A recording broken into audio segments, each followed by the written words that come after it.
So BAT levels are sort of like the brain's check engine light. They don't tell you something's broken. They actually tell you something is drifting before symptoms ever show up. So BAT stands for beta amyloid and tau. These two proteins don't appear overnight. They build up slowly, silently over the years and sometimes decades when your brain just sort of falls behind on the cleanup and repair process. It's not just genetics. It's not just aging. It's a biological result of possibly several things, actually. You can have chronic inflammation. You can have impaired lipid clearance, mitochondrial dysfunction, hormone imbalance. You can even have long-term stress or trauma. All of these things could actually lead to the accumulation of BAT levels. Another way to think about BAT levels, another metaphor, is BAT could stand for biological accumulation threshold. Just another fancy way to say it's a number that reflects how much is building up inside the brain and whether your body is keeping up or falling behind. Having BAT levels is not a diagnosis. It's a signal. And now we can finally track it. For years, we've waited for people to show symptoms to care about brain health. But that's like waiting for chest pain to worry about cholesterol or ignoring blood sugar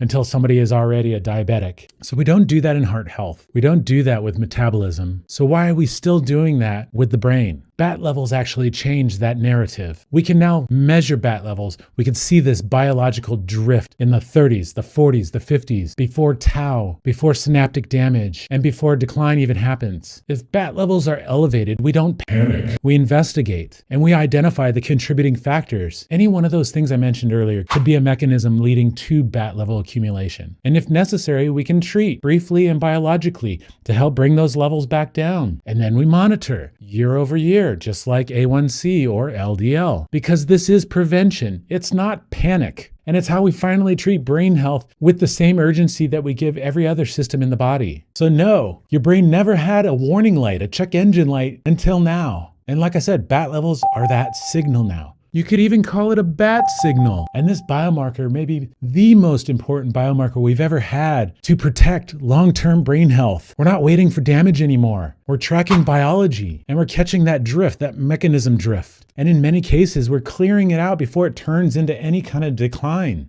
This is the future of cognitive care. This is how we deal with cognitive risk. This is not an Alzheimer's death sentence. This is a cognitive health trajectory that we can now measure and adjust. This is how we finally end Alzheimer's, long before it ever develops. Knowledge is power. Keep watching more. If you're waiting till 65 before you check your patients for Alzheimer's risk, you're actually using an outdated playbook. We don't wait for a heart attack to check your cholesterol, right? So why would you wait for neurological damage, memory loss, when we can check BAT levels?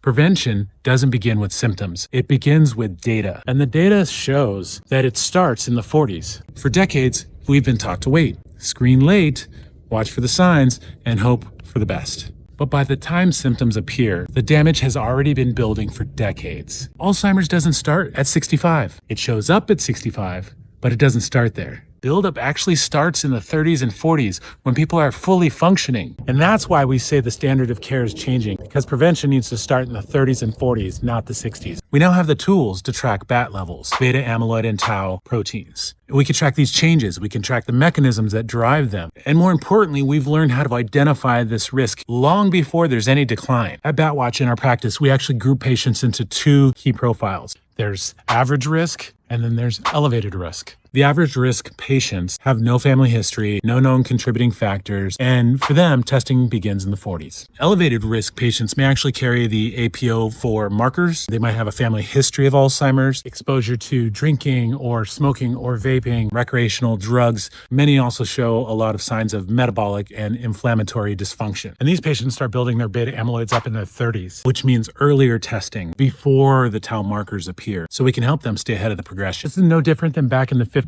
with the paradigm shift when cholesterol became something to look at. This is basically the moment, the brain's moment, to finally benefit from preventative care. And just like we don't wait for a heart attack to check LDL, we shouldn't have to wait for memory loss to check BAT levels. And it's how we finally move from reaction to prevention. Knowledge is power. Keep watching more.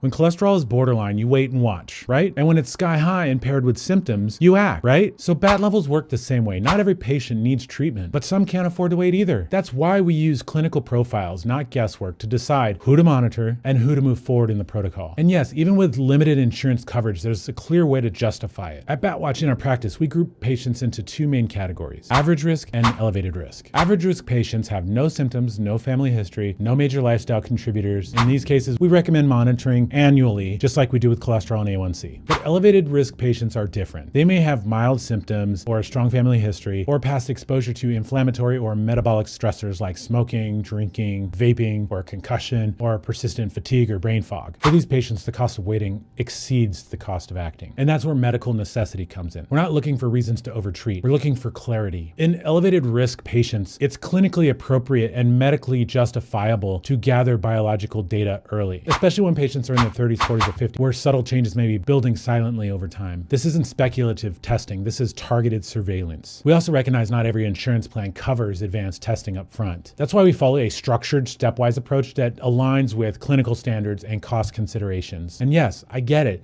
Nobody wants to do multiple trips to the lab. In a perfect world, we'd like to get all this done at the same time in one visit, but we don't live in a perfect world. So to make sure testing costs are covered for patients and to avoid hitting them with unnecessary bills, we follow a specific order based on the medical necessity and specific insurance guidelines that each patient has. I mean, it's not ideal, but it's the best way to protect both patient care and their cost. If a patient receives a positive result on their initial screening, we don't immediately move to a deeper panel unless it's warranted. And in many cases, we repeat the same screening to confirm the result, especially if it was borderline, before taking any further steps. This aligns with most insurance carriers, and it allows us to reduce the risk of false positives, avoid unnecessary costs, and gather enough data before recommending further evaluation or any treatment. And when further testing is needed, we prioritize labs that are both medically necessary and likely to be covered, so patients aren't left with those unexpected expenses. Everything we do is guided by our three core principles: clinical relevance, cost effectiveness, and patient-centered care. We don't overtest, we test with a purpose, and we can work within the system without compromising care. So how do we justify testing and retesting when insurance coverage is limited? Well, we start with the symptoms: mild word loss, forgetfulness, fatigue, anything that raises a concern from neuroinflammatory or metabolic drift. And then we document why further testing is appropriate. Based on the patient history and presentation, brain-based metabolic dysfunction could be suspected. And in this case, testing would be necessary to look at underlying contributors and inform treatment decisions. We also use initial testing to establish a baseline, and we use post-treatment testing to document objective improvement, just like you check and recheck A1C, for example, after a GLP-1 treatment. We recheck BAT levels to confirm the effect of a short treatment cycle. This not only validates the intervention, it builds long-term trust in outcomes. This isn't guesswork, it's data-driven prevention. Because we built BATWatch not to be about a single test. It's a longitudinal system designed to adapt to each patient's needs over time. So no, not every patient needs treatment today. But when a patient's risk is elevated and their biology reflects some change going on, we have every clinical and medical justification to act. And that's not over-testing. That's thoughtful preventative care. Knowledge is power. Keep watching more.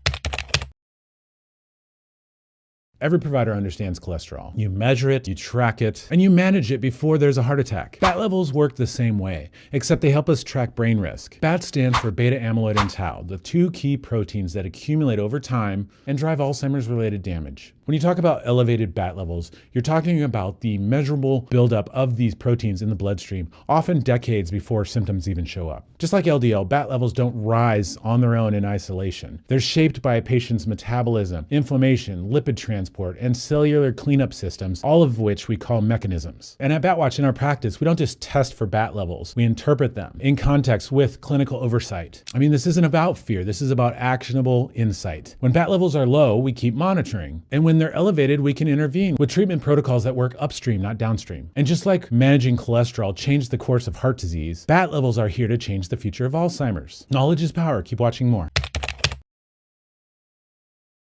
So most providers have heard headlines, but when it comes to Alzheimer's, a lot of what you think you know just isn't true. Let's clear up the 5 biggest myths that are holding prevention back, because the truth is there's a lot of confusion out there. And it's not just the patients, even the providers are using outdated assumptions. Myth number 5, cognitive testing equals brain health. Wrong. We did an MMSE or a MOCA and the patient's fine. That's like saying the patient's treadmill was normal and they don't need a cholesterol check. We don't wait for function to fail before testing biology. Cognitive tests check for damage. They check for function issues. BAT tests check for changes that are happening, so you can intervene early enough to do something about it. Function in biology. Myth number 4, treatment means lifelong medication like statins. Not the case. When you do something like a BAT pill protocol, which is what we call our treatment protocol, it reduces the BAT levels in a short 8-week cycle, and it's not a daily pill. It's not a forever plan. Most patients don't even need to do more than one cycle to significantly reduce BAT levels. They can just do one targeted intervention and do follow-up monitoring, just like you do with A1C or LDL. You watch it over time. Myth number 3, there's no point in testing. There's nothing I can do. Outdated, flat out wrong. We can now test, we can now track, and we can now treat the number 1 risk factor for Alzheimer's long before any symptoms occur. We now have protocols that can reduce BAT levels, beta amyloid and tau. Within weeks, not years, you can remove decades of buildup in just a few weeks. It's no different than treating cholesterol to avoid a heart attack. Myth number 2, it starts at 65. We'll just screen when they're 65 because that's what the government says right now. Wrong. That's way too late. Biomarker changes start in the late 30s, early 40s, and it develops over time. You might see Alzheimer's starting at 65, but by then it's almost too late. Damage is already happening. So if we wait for these memory issues to surface, that's about 20 to 30 years too late. The biology window is basically when biomarkers start appearing. That's the time to intervene. Myth number 1, it's all genetic. If you don't have the APO4 gene markers, you're good. False. The APO4 gene is a risk factor. It's not destiny. And most people who get Alzheimer's don't even carry both variants. In fact, you can have both variants of that gene and never get Alzheimer's. Or you can have no gene markers whatsoever and still see major beta amyloid and tau buildup. It's not just about one gene. It's about biological systems that break down over time. So yes, it's time to rethink what you know about Alzheimer's because it's not inevitable. It's not untreatable. And it's not something you want to put off. Treat later. Would you do that with cholesterol, high cholesterol? Oh, I'll just wait for the heart attack to happen. No, you wouldn't. We've got the tools, we've got the timing, and we now need to use them. Knowledge is power. Keep watching more.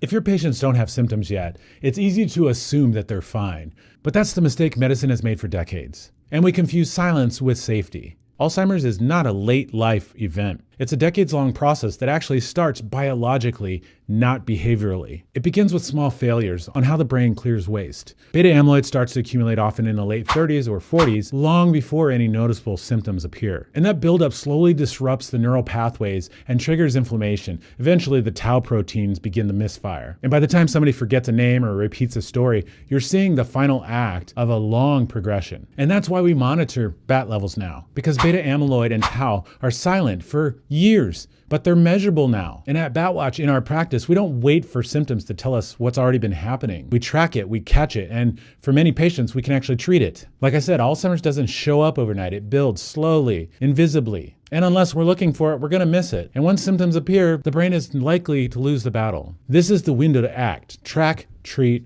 watch. Knowledge is power. Keep watching for more.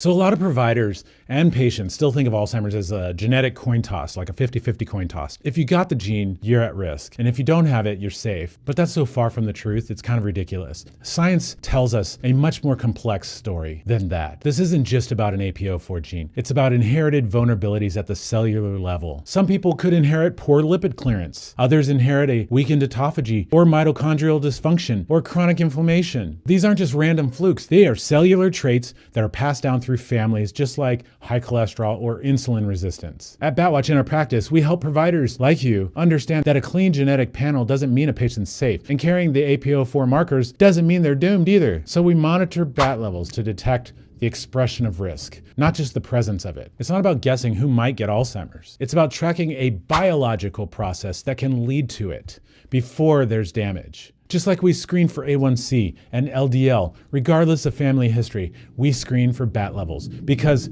risk is bigger than genes. Genetics may load the gun, but biology pulls the trigger unless we intervene. Knowledge is power. Keep watching more.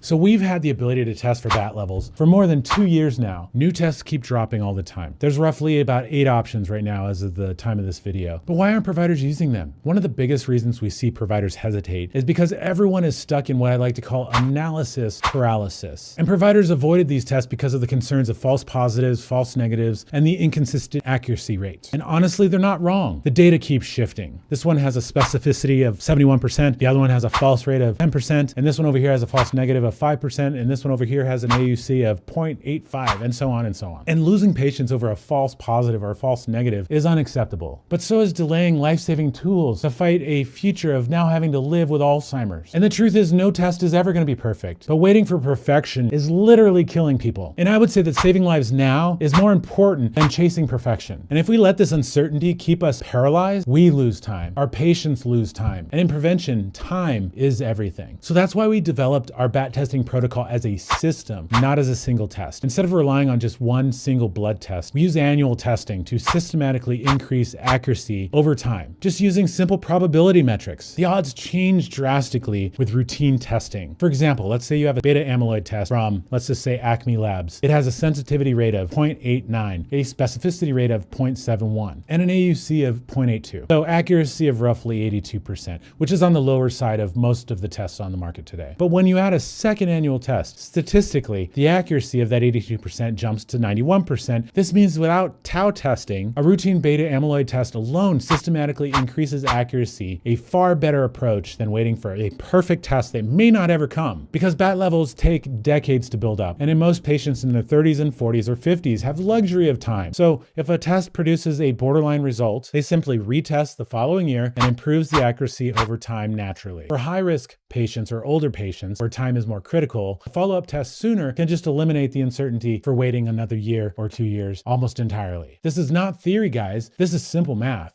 This is how we solve the accuracy problem, by making BAT level testing as routine as cholesterol and A1C and colon cancer. Our protocol was created to be inclusive by design, so patients don't have to wait while test makers chase perfection. That means we can use what's available now, whether it's high cost, low cost, covered by insurance or not. We don't have to be locked into any single lab or test manufacturer. And if a test gets better next year, great. We're not waiting until that happens. We're acting now, because we may never see that perfect test. It may never exist. But you know what we will see? Patients staying on top of their BAT levels, patients potentially living long, healthy lives without ever developing Alzheimer's. We're not paralyzed. We're building a system that works right now. Because what we're tracking is risk. We're not diagnosing. This is how prevention moves forward. Knowledge is power. Keep watching.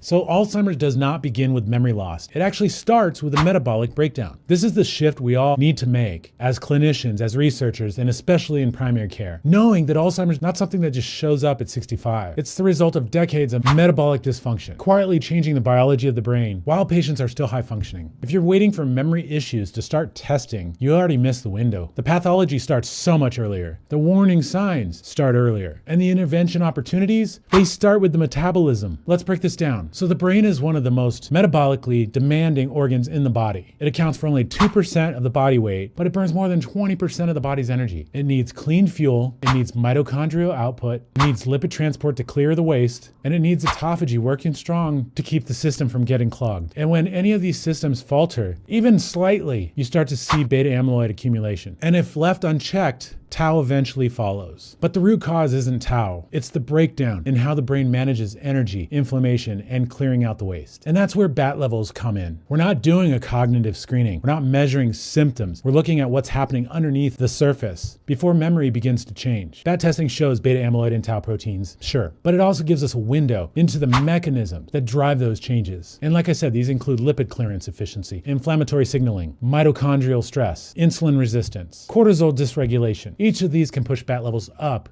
long before MMSE picks up any deficits. That's why this isn't about memory. It's about biological systems. And those systems can fail long before any symptoms appear. Now here's where it matters for clinical care. So when BAT levels are elevated, we're not diagnosing Alzheimer's. We're identifying a metabolic risk that gives us a shot at reversing that biological drift before damage sets in. For most patients in their 30s, 40s, or 50s, a single short cycle intervention is enough to bring those levels down. No lifelong medication, no guesswork. And then we monitor, just like you would with A1C or cholesterol. If the levels stay down, we keep watching. If they rise again, we intervene again. Simple, targeted, preventative. This is how prevention works. You don't wait for a heart attack to check LDL. You don't wait for diabetes to track A1C. And you shouldn't wait for memory loss to check BAT levels. Because again, this is not about cognitive function. This is about metabolic dysfunction. And the sooner we treat Alzheimer's risk like every other metabolic disease, the sooner we can start changing outcomes. Knowledge is power. Keep watching more.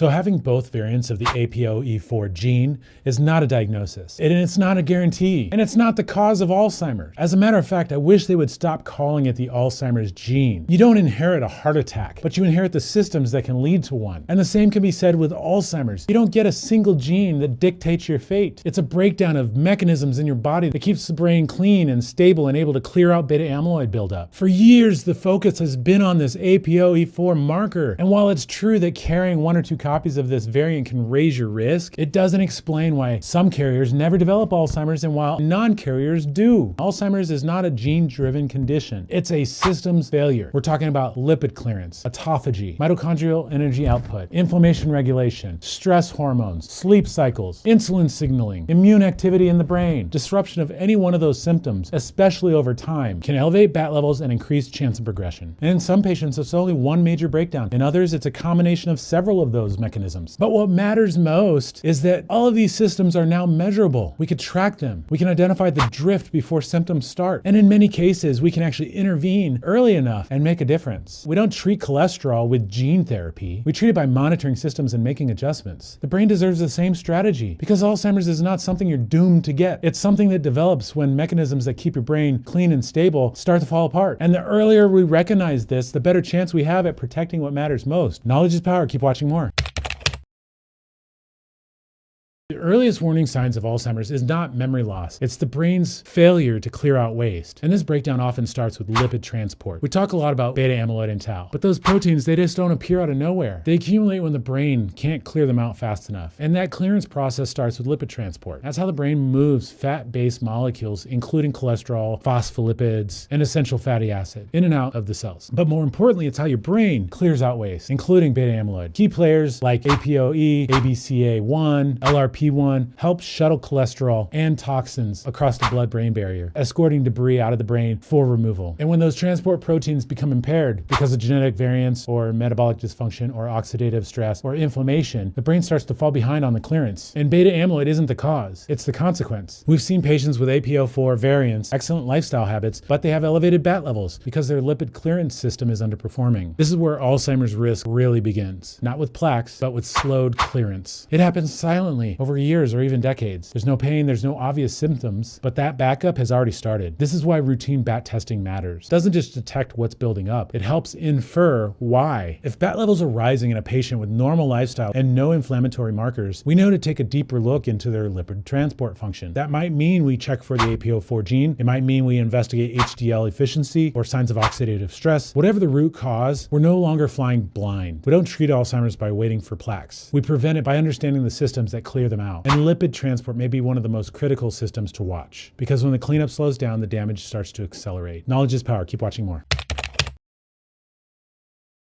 Forget about memory games and crossword puzzles. If we want to prevent Alzheimer's, we have to talk about autophagy. Autophagy is the body's natural cellular cleanup system. It literally means self-eating. And while that may sound strange, it's one of the most important systems in the body for long-term health. It's how your cells break down waste and recycle damaged components and prevent the buildup of toxic proteins like beta amyloid and tau. And when autophagy is functioning well, your brain stays clean and stable. But when it becomes impaired, whether through inflammation, metabolic dysfunction, or other cellular stressors, that clearance process slows down and beta amyloid starts to build. Elevated BAT levels are often the result of this. And while autophagy isn't necessarily broken, it's often disrupted by mechanisms that throw the system off balance. And this is why we don't just test for risk. We look at what's causing it. At BATWatch in our practice, we monitor these biological processes that regulate autophagy, including mTOR signaling, oxidative stress, and immune function. And here's the thing, autophagy isn't just linked to Alzheimer's. It actually plays a role in cancer, cardiovascular disease, metabolic disorders, even autoimmune conditions. It literally may be one of the most important systems in the entire body. And yet, it's almost never measured or addressed in routine care. But when we see those BAT levels rising, impaired or disrupted autophagy is often the earliest contributing mechanism. And when autophagy begins to recover, we often see those levels come down. But this isn't just about turning autophagy on. Providers need to consider all other underlying mechanisms that influence autophagy, from that inflammation or immune signaling to nutrient sensing pathways like mTOR. Care planning should focus on identifying identifying what may be impairing autophagy in the first place and supporting the body's ability to restore it. Because when autophagy functions properly, the brain can clear out risk before it turns into damage. That's why BAT levels are part of a broader system-based approach, not just to measure risk, but to understand the biology behind it. And at BATWatch, we take those insights and we integrate them into coordinated care, connecting autophagy, inflammation, lipid clearance, other mechanisms into a smarter way to track risk over time. So we're not just treating numbers, we're treating what actually is driving them. Knowledge is power. Keep watching more.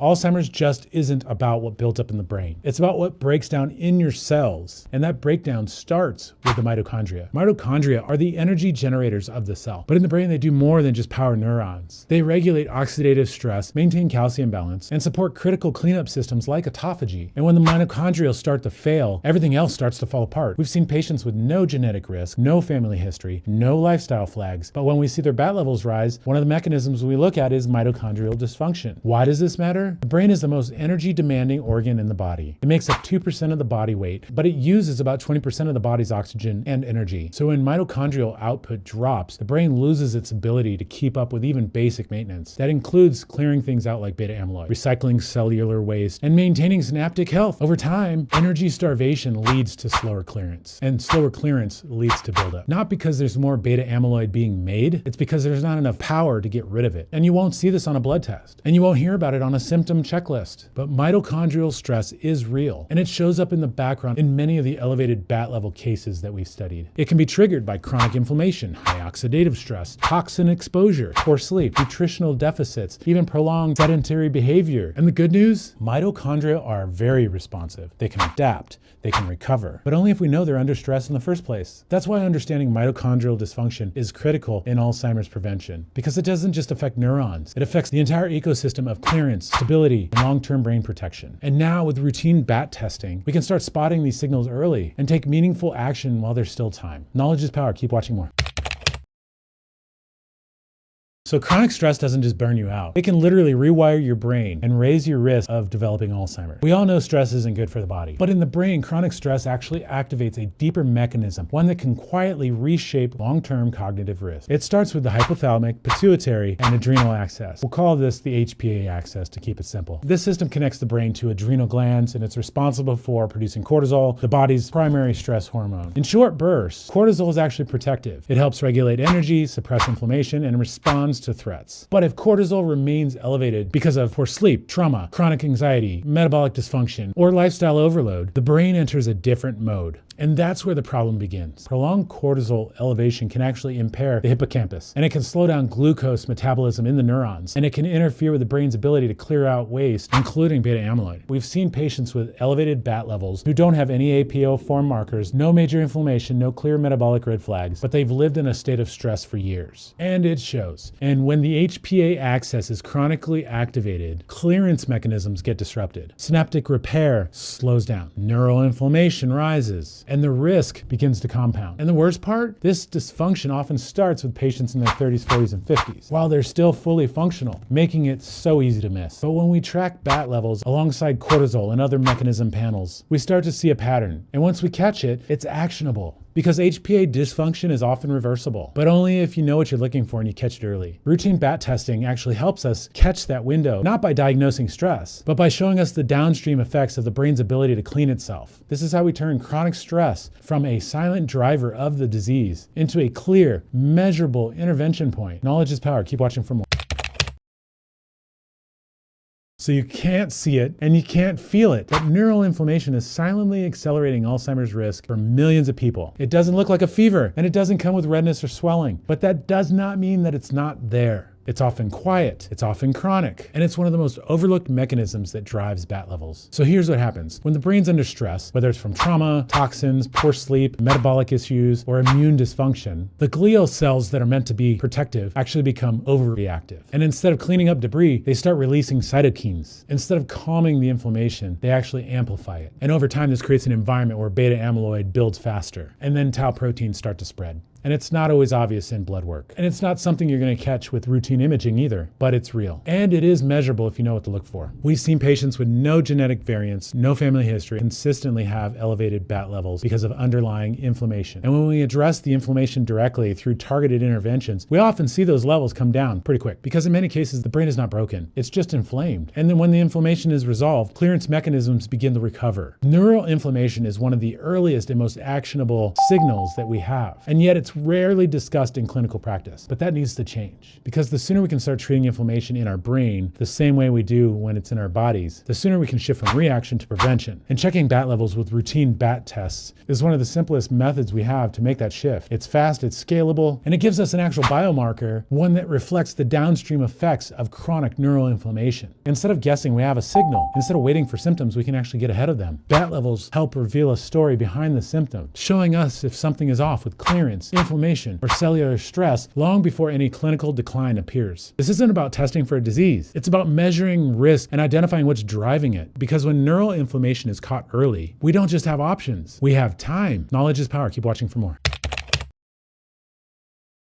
We can now treat Alzheimer's risk just as easily as cholesterol and diabetes risk. Most healthcare providers know the drill. You got high cholesterol, let's recommend changing the diet. Let's change the lifestyle a little bit. Maybe a statin. Your A1C going up? Well, let's tweak the nutrition, let's throw in some exercise, and maybe prescribe a GLP-1. What if I told you that we can now manage Alzheimer's risk in pretty much the same way? We can measure risk by looking at BAT levels, the #1 risk factor for Alzheimer's. And guess what? We can actually treat BAT levels with a safe FDA-approved medication. Wait, what? There's a pill for that? The answer is yes. And before you think that this is some big pharma push, think again. The medication I'm referring to has been approved by FDA for decades, and it's available in generic form worldwide, and it's being applied off-label right now for BAT level reduction, just like GLP-1s have been adopted for metabolic risk and now for weight management. But most importantly, patients only need one short cycle. This isn't a medication that patients have to take forever. Think of it like an 8-week steroid pack. It's a short, simple method to reduce long-term risk because here's the thing. BAT levels don't build up overnight. They accumulate slowly over decades. And for most patients in their 30s, 40s, and 50s, they've only just started to rise. And that's why a single short treatment cycle is often enough to bring those levels down, to reset the system and stop the buildup before it turns into damage. And after that, we just monitor those BAT levels just like we do with LDL or A1C routinely, annually, and with clinical oversight. And if BAT levels stay low, you're good to go. And if they start rising again down the road, we repeat the cycle, keeping treatments light and only as needed. This is targeted, temporary, and preventative medicine. And as of today, over 1,000 patients have participated in our protocol and counting. And early data is showing highly promising results. Patients are experiencing measurable reductions in BAT levels after just one treatment cycle, upwards of 87%. And while we continue our longitudinal monitoring to refine and expand our insights, the early results confirm the potential that this approach may have to make an actual meaningful impact on Alzheimer's prevention. Patients are clearing decades of biomarker buildup within weeks. The evidence from our ongoing rolling study reinforces what decades of peer-reviewed research have already told us, that lowering BAT levels changes everything. This isn't speculation. This is real-world data. We're not guessing anymore. We're not hoping for breakthroughs. We're already using them. And the sooner we treat BAT levels like cholesterol or A1C, the sooner we change the future of Alzheimer's,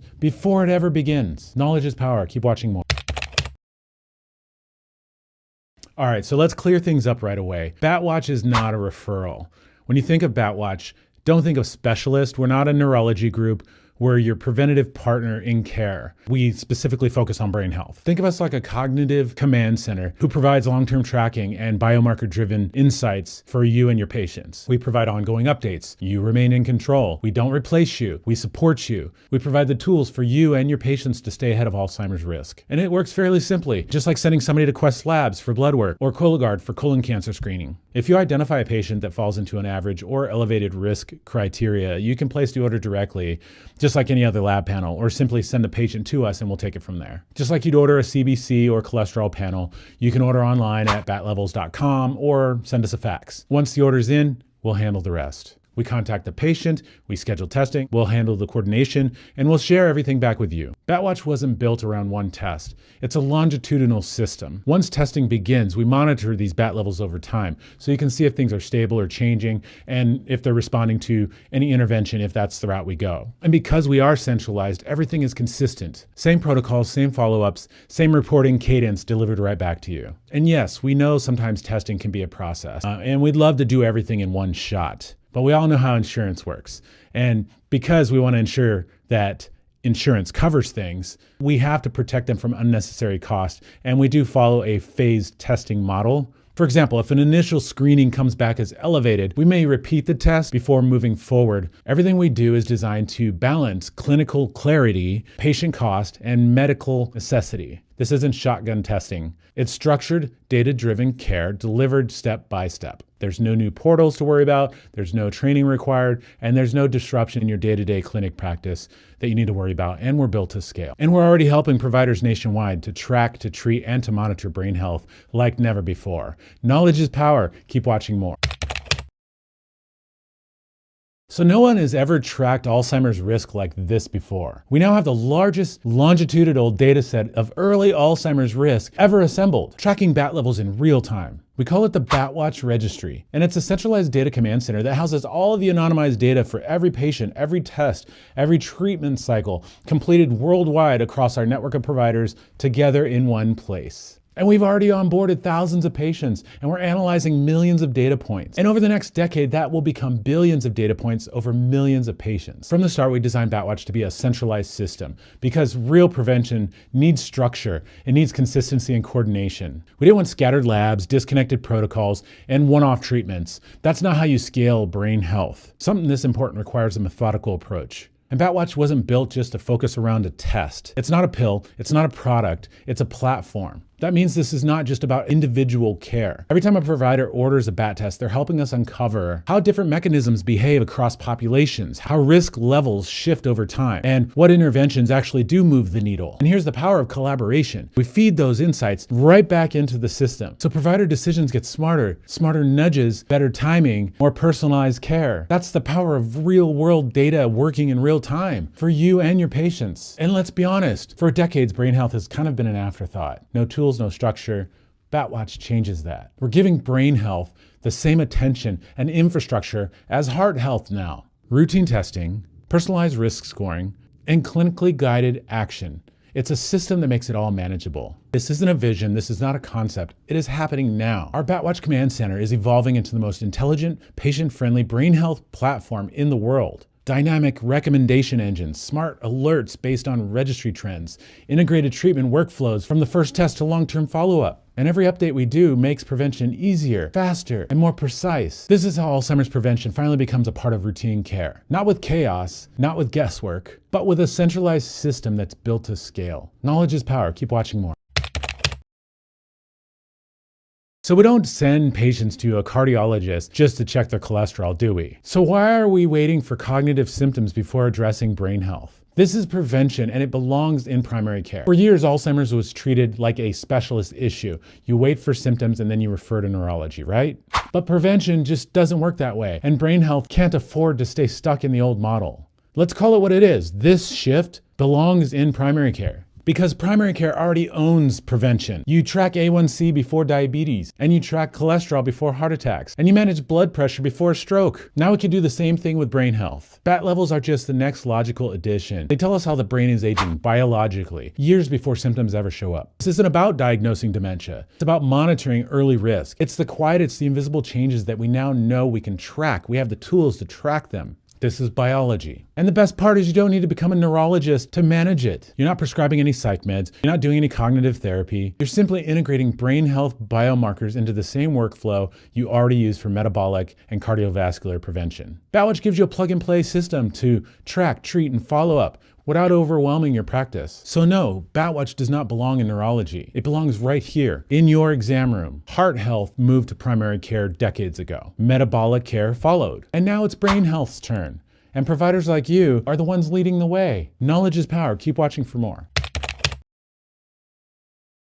If we had a test that could show somebody's cardiac trajectory 20 years before heart attack, we'd use it. And we actually have that for the brain right now. And ignoring it won't just be outdated. It's gonna feel like malpractice in just about 5 years. And let's get something straight. This isn't about creating a new clinical category. We're not asking providers to become neurologists. We're not launching some fringe idea. We're doing what medicine always does, evolving with better data. When preventative cardiology first introduced cholesterol testing, it wasn't about treating heart attacks. It was about identifying risk early, that we could shift the curve before damage was done. And that's what we're doing with BAT levels. We're not screening for cognitive decline. We're screening for biological drift, beta amyloid and tau, and the upstream systems that push them out of balance. This is the brain's cholesterol moment, and we're already late to the party. The truth is, most major fields in medicine have already made this shift. Endocrinology tracks A1C to prevent diabetes. Cardiology tracks LDL to prevent MI. Gastro looks at polyps before cancer forms. And now we can track BAT levels to address Alzheimer's risk before symptoms show up. And here's the thing. Once you understand what BAT testing measures and how modifiable these systems actually are, not using them feels less like caution and more like avoidance. Because the science speaks for itself. You don't need to believe in a theory. You just need to believe what works already in every other field. Track the problem before it becomes irreversible. Take early, targeted action, then monitor. That's not radical. That's modern medicine. And BATWatch isn't a category disruptor. It's a clinical evolution, just like preventative cardiology, just like metabolic care. And the providers who lean in now, you could be the one to help build the future standard of care. Knowledge is power. Keep watching more.